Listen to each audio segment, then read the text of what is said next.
Assalamualaikum warahmatullahi wabarakatuh. Alhamdulillahirabbil alamin. Assalatu wassalamu ala asrofil anbiya'i wal mursalin wa ala alihi wa ashabihi wa man tabi'ahum bi ihsanin ila yaumiddin.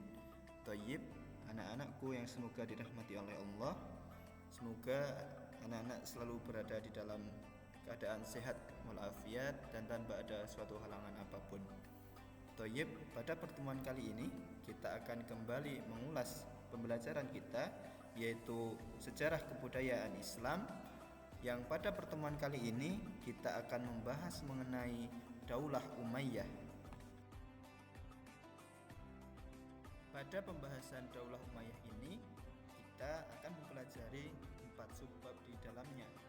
Yang pertama yaitu tentu kita akan mempelajari sejarah berdirinya Daulah Umayyah. Kemudian yang kedua yaitu khalifah masa Daulah Umayyah. Yang ketiga, perkembangan dan kemajuan masa Daulah Umayyah. Kemudian yang keempat, runtuhnya Daulah Umayyah. Pembahasan yang pertama kita akan mempelajari mengenai sejarah lahirnya Daulah Umayyah, yang mana Daulah Umayyah merupakan daulah Islam pertama yang didirikan oleh Muawiyah bin Abu Sufyan pada tahun 40 Hijriah. Namun, proses lahirnya Daulah Umayyah itu bukanlah hal yang mudah. Proses lahirnya dilalui dengan peristiwa-peristiwa besar yang pada akhirnya Daulah Umayyah akan berdiri. Sebelum kita mengatakan bahwasannya Daulah Umayyah berdiri pada tahun 40 Hijriah, kita harus tahu peristiwa-peristiwa besar yang melatar belakangi berdirinya Daulah Umayyah. Peristiwa besar yang pertama yaitu Perang Siffin. Yang melatar belakangi adanya Perang Siffin adalah karena pada masa pemerintahan Khalifah Ali bin Abi Thalib, banyak orang yang merasa tidak puas atas kebijakan-kebijakan yang dilakukan oleh Khalifah Ali bin Abi Thalib, yang diantaranya mengganti beberapa gubernur yang diangkat oleh sahabat Utsman bin Affan, sehingga banyak menimbulkan gejolak di beberapa wilayah. Kemudian Muawiyah sebagai gubernur Syam pada waktu itu yang terkena imbas dari kebijakan Ali bin Abi Thalib, Muawiyah tidak mau melepaskan jabatannya sebagai gubernur Syam sebelum Khalifah Ali bin Abi Thalib menghukum para pembunuh Utsman. Pada masa akhir pemerintahan Khalifah Ali bin Abi Thalib tidak terungkap siapakah pembunuh Khalifah Utsman bin Affan, sehingga hal inilah yang membuat sekelompok orang dari nasab keturunan Utsman, kemudian juga termasuk Muawiyah bin Abi Sufyan, merasa tidak puas dengan kepemimpinan Khalifah Ali bin Abi Thalib, sehingga masing-masing pihak bersikukuh dengan sikapnya, baik dari pihak Muawiyah dan juga pihak Ali bin Abi Thalib, sehingga hal ini mengakibatkan muncullah Perang Siffin. Perang Siffin sendiri berlangsung selama beberapa hari pada bulan Dzulhijjah tahun 36 Hijriah, yang mana tempat terjadinya Perang Siffin yang kemudian menjadi nama Perang Siffin itu sendiri yaitu daerah Siffin. Dan pada saat pasukan Ali bin Abi Thalib mulai menampakkan tanda-tanda kemenangan, muncullah beberapa orang dari pihak Muawiyah mengangkat mushaf Al-Quran sebagai tanda perdamaian. Hal itulah yang menjadi latar belakang adanya Perang Siffin. Peristiwa yang kedua yaitu Tahkim. Setelah melalui berbagai pertimbangan, akhirnya pasukan Ali bin Abi Thalib menerima tawaran damai tersebut dengan pertimbangan agar tidak bertambah lagi korban persatuan dari kedua belah pihak. Kedua belah pihak bersepakat untuk mengembalikan keputusan kepada Kitabullah dan menunjukkan utusan masing-masing pihak untuk mengadakan perundingan. Dari pihak Ali bin Abi Thalib ditunjuklah Abu Musa al-Asy'ari, dan dari pihak Muawiyah ditunjuklah Amr bin As. Mereka bersepakat dengan sebuah perjanjian tahkim yang salah satu keputusannya adalah sepakat untuk gencatan senjata dan memutuskan untuk mengembalikan persoalan umat kepada Kitabullah atau Al-Quran dan Sunnah. Kemudian, tiba saat yang ditentukan, kedua belah pihak berkumpul untuk memutuskan perdamaian di kalangan umat Islam dengan masing-masing kubu membawa 400 pasukan. Mereka berkumpul di sebuah tempat bernama Daumatul Jandal. Kemudian, Abu Musa al-Asy'ari diberi kesempatan oleh Amr bin As untuk menyampaikan pidatonya di hadapan pasukan, yang intinya sahabat Abu Musa al-Asy'ari mencopot Ali dan Muawiyah dari jabatannya dan menasihati untuk segala permasalahan dikembalikan kepada Al-Quran dan As-Sunnah. Kemudian setelah itu Abu Musa al-Asy'ari turun dari mimbar. Kemudian giliran Amr bin As yang merupakan utusan dari kubu Muawiyah berdiri di mimbar lalu menyampaikan pidatonya bahwasanya Abu Musa al-Asy'ari telah menyampaikan pernyataan yang mengatakan bahwasanya telah mencopot sahabatnya Ali bin Abi Thalib. Dan kemudian Amr bin As justru mengokohkan kedudukan sahabatnya yaitu Muawiyah bin Abu Sufyan sebagai khalifah karena dialah ahli waris Utsman bin Affan dan pihak yang paling berhak menggantikan kedudukan Utsman bin Affan. Demikianlah hingga akhirnya tahkim tidak dapat memuaskan kedua belah pihak, terutama pihak dari Ali bin Abi Thalib dan para pendukungnya. Walaupun pihak Muawiyah tidak mendapatkan dukungan dari kubu Ali, namun paling tidak dalam keputusan tersebut terdapat pernyataan bahwa kekuasaan tidak lagi berada di tangan Ali dan kemudian diserahkan kepada kaum muslim untuk memilih pemimpin yang mereka inginkan.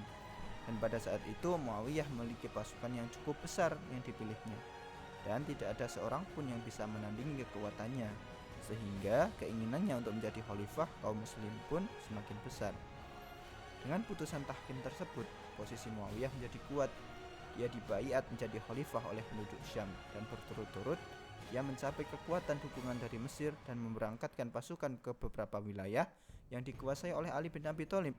Kekecewaan pun muncul dari pendukung kelompok Ali bin Abi Thalib, sehingga muncullah golongan yang keluar dari barisan Ali yang bisa atau sering disebut sebagai golongan Khawarij atau golongan yang keluar dari barisan Ali bin Abi Thalib. Peristiwa besar yang ketiga yang melatar belakangi berdirinya Daulah Umayyah adalah Amul Jamaah, yang mana telah kita ketahui tadi ketika ada kelompok yang merasa tidak puas dengan keputusan atau pada saat adanya tahkim yaitu kelompok Khawarij yang kemudian dengan ketidakpuasannya itu menjadi malapetaka, yang mana kemudian kelompok Khawarij ini justru malah membunuh Ali bin Abi Thalib. Nah, kemudian karena Ali bin Abi Thalib wafat, maka beliau digantikan oleh putranya yaitu Hasan bin Ali yang menjadi khalifah selanjutnya. Dari khalifah Hasan bin Ali semakin banyak muncul perpecahan-perpecahan yang ada dan semakin banyak permasalahan-permasalahan yang muncul. Kemudian banyak orang yang melihat bahwasannya Khalifah Hasan bin Ali merupakan khalifah yang lemah, tidak bisa membuat kebijakan yang membuat perdamaian. Maka tidak ada pilihan yang lebih bijak untuk diri dan umatnya selain turun dari jabatannya, membuat perjanjian damai dengan sejumlah syarat yang dapat disetujui oleh kedua belah pihak. Lalu dia menuliskan pembaiatannya kepada Muawiyah dan menyerahkan kota Kufah kepada Muawiyah pada akhir Rabiul Awal tahun 41 Hijriyah. Kemudian ketegangan pun mereda dan kaum muslim menyebut tahun itu sebagai Amul Jamaah atau sebagai tahun persatuan. Setelah kita mengetahui latar belakang berdirinya Daulah Umayyah pada tahun 40 Hijriah, selanjutnya kita akan mempelajari subtema yang kedua yaitu Khalifah pada masa Daulah Umayyah. Yang perlu diketahui bahwasannya masa kepemimpinan Daulah Umayyah yaitu berlangsung selama 90 tahun, yang mana selama 90 tahun itu dipimpin oleh 14 orang khalifah. 14 khalifah tersebut adalah Yang pertama ada Muawiyah bin Abu Sufyan, kemudian yang kedua Yazid bin Muawiyah, kemudian yang ketiga Muawiyah bin Yazid, yang keempat Marwan bin Hakam, yang kelima Abdul Malik bin Marwan, yang keenam Al-Walid bin Abdul Malik, yang ketujuh Sulaiman bin Abdul Malik, yang kedelapan Umar bin Abdul Aziz, yang kesembilan Yazid bin Abdul Malik, yang ke-10 Hisham bin Abdul Malik, yang ke-11 Walid bin Yazid, ke-12 Yazid bin Walid, ke-13 Ibrahim bin Walid, dan yang terakhir Marwan bin Muhammad. Demikianlah 14 khalifah Daulah Umayyah yang telah memimpin selama kurang lebih 90 tahun, yang tentu dilewati dengan masa keemasan dan juga masa kemunduran. Kemudian yang selanjutnya yaitu subtema yang ketiga, yaitu perkembangan dan kemajuan Daulah Umayyah. Di antara kemajuan pada masa Daulah Umayyah yaitu yang pertama pada bidang ilmu dan pengetahuan. Tentu sudah kita ketahui bahwasanya bidang ilmu pengetahuan pada mulanya umat Islam mengalami stagnasi, yaitu hanya belajar ilmu-ilmu Islam saja. Kan tetapi pada masa Daulah Umayyah membuka kesempatan kepada ulama-ulama untuk bisa belajar pada dunia barat, kemudian bisa mengkomparasikan dengan ilmu pengetahuan yang ada di dunia Islam, kemudian menghasilkan berbagai cabang ilmu pengetahuan. Yang kedua, perkembangan dan kemajuan Daulah Umayyah yaitu bidang administrasi dan ekonomi. Kemudian yang ketiga, bidang pembangunan dan kota. Yang keempat yaitu bidang kedokteran, dan yang terakhir yaitu mengalami kemajuan pada bidang militer. Kemudian pembahasan terakhir kita yaitu runtuhnya Daulah Umayyah. Mulanya Daulah Umayyah mengalami kemajuan pesat di berbagai bidang. Akan tetapi seiring berjalannya waktu, karena berbagai sebab, Daulah Umayyah mengalami kemunduran hingga akhirnya mengalami keruntuhan. Di antara faktor yang menyebabkan runtuhnya Daulah Umayyah, yang pertama adalah ketidakpuasan pemeluk Islam non-Arab atau sering disebut dengan Mawali. Kaum Mawali pada masa Daulah Umayyah merasa dimarginalkan dengan tidak mendapatkan hak yang sama. Kemudian yang kedua, sistem pemilihan khalifah melalui garis keturunan atau monarki hereditaris, karena hal ini dianggap sebagai sebuah ketidakadilan. Kemudian yang ketiga yaitu khalifah dan keluarga kerajaan memiliki gaya hidup hedonisme, yang mana keluarga kerajaan selalu hidup bermewah-mewahan hingga bisa mengakibatkan perbuatan korupsi. Kemudian yang terakhir yaitu karena muncul dan menguatnya kekuatan Abbasiyah, dan nanti pada akhirnya akan muncul Daulah Abbasiyah. Baik anak-anak, demikianlah pembelajaran kita sejarah kebudayaan Islam mengenai Daulah Umayyah, yang kita telah banyak membahas mengenai Daulah Umayyah, baik khalifahnya ataupun kemajuannya, dan juga hingga masa runtuhnya Daulah Umayyah.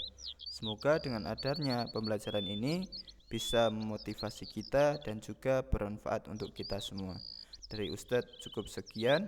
Wassalamualaikum warahmatullahi wabarakatuh.